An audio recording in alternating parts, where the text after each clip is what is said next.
ప్రకాశం జిల్లా Markapuram YCP party బురద రాజకీయాలు మానుకోవాలని మార్కాపురం శాసనసభ్యులు కందుల నారాయణ రెడ్డి మార్కాపురం పట్టణంలోని జవహర్ నగర్లో గల ఎమ్మెల్యే క్యాంప్ కార్యాలయంలో ప్రెస్ మీట్ నిర్వహించారు.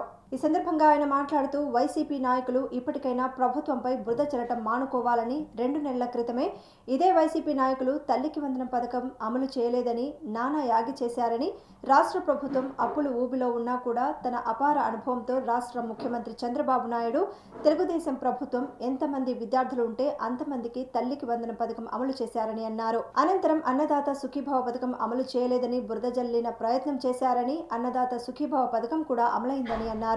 అనంతరం ఎమ్మెల్యే కార్యాలయంలో మార్కాపురం పట్టణ మరియు మండలాల కార్యకర్తల సమావేశం నిర్వహించారు. ఈ నెల 25వ తేదీన సాయంత్రం 4 గంటలకు మార్కాపురం మార్కెట్ యార్డ్ ఆవరణలో మార్కాపురం ఏఎంసీ చైర్మన్ గా మాలపాటి వెంకటరెడ్డి ప్రమాణ స్వీకార మహోత్సవానికి మార్కాపురం పట్టణ, మండల తర్లపాడు మండలాల నాయకులు, కార్యకర్తలు భారీగా విచ్చేసి కార్యక్రమాన్ని విజయవంతం చేయాలని కోరారు.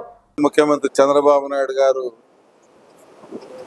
తన అపార అనుభవంతో ఈ రాష్ట్రాన్ని శరవేగంగా అభివృద్ధి పదంలో తీసుకుని పోతా ఉంటే వైసీపీ పార్టీ వాళ్లకు కన్నుగుట్టినట్టుగా కనపడతా ఉంది. సూపర్ 6 పథకాలు ఇవ్వట్లేదు, మోసం చేస్తా ఉన్నారు, బాబు షూరిటీ మోసం గ్యారెంటీ అని ఈ రకంగా ఓ తప్పుడు ప్రచారాలు మొదలుపెట్టారు.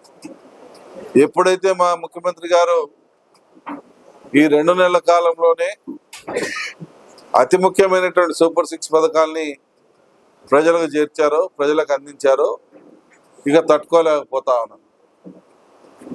2 నెలల క్రితం తల్లికి వందనం వేయలేదు, అమ్మఒడి వేస్తామని వేయలేదు, మోసం చేసినారన్నారు. మేము అమ్మఒడి వేసేసాం. మళ్ళా రైతులకి భరోసా ఇస్తామన్నారు, భరోసా వేయలేదు, మేము రోడ్డు ఎక్కుతాం ధర్నా అన్నారు. తీరా మేము ఇచ్చేసరికి మాట్లాడతారు. మహిళలకు ఉచిత బస్సు ఇచ్చి పక్క రాష్ట్రాలైనటువంటి కర్ణాటక, తెలంగాణల కంటే బ్రహ్మాండంగా అద్భుతంగా ఈ యొక్క రాష్ట్రంలో మహిళలు ఆ యొక్క పథకాన్ని, స్త్రీశక్తి పథకాన్ని ఉపయోగించుకుంటున్నారని చెప్పి యావత్ ఆంధ్ర రాష్ట్ర ప్రజలందరూ కూడా ఘోషిస్తా ఉంటే వీళ్ళు ఏడుస్తా ఉన్నారు. ఈరోజు మళ్ళా ఏంటి, యువతకి ఏం చేయట్లేదని చెప్పి చెప్తాను. చేస్తాం, త్వరలో చేస్తాం, చేపిస్తాం. మేము మాట కట్టుబడి ఉన్నాం.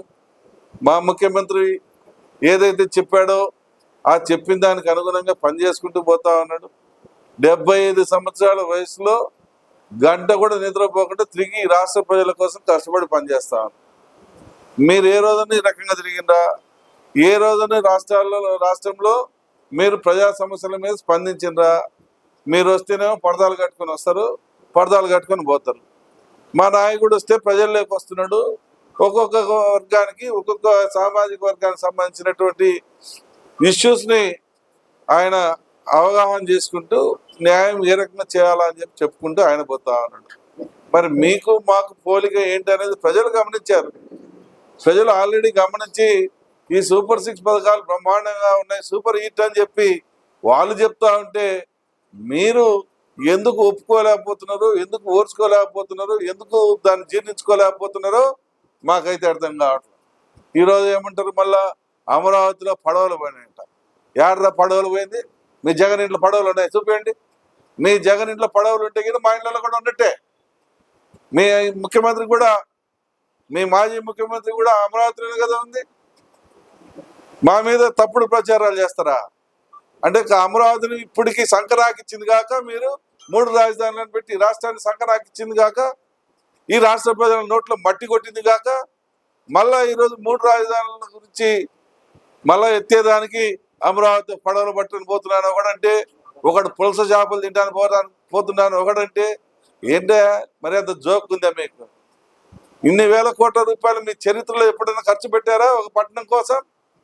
ఈరోజు దగ్గర 75,000 కోట్ల రూపాయల డబ్బులు అమరావతి పట్టణం కోసం, రాష్ట్ర రాజధాని కోసం ఖర్చు చేసి పనులు ప్రారంభించే విధంగా దేశ ప్రధానమైనటువంటి నరేంద్ర మోడీ గారితో శంకుస్థాపనలు చేయించి పనులు ప్రారంభిస్తా ఉంటే మీకు అవహేళనగా ఉందా?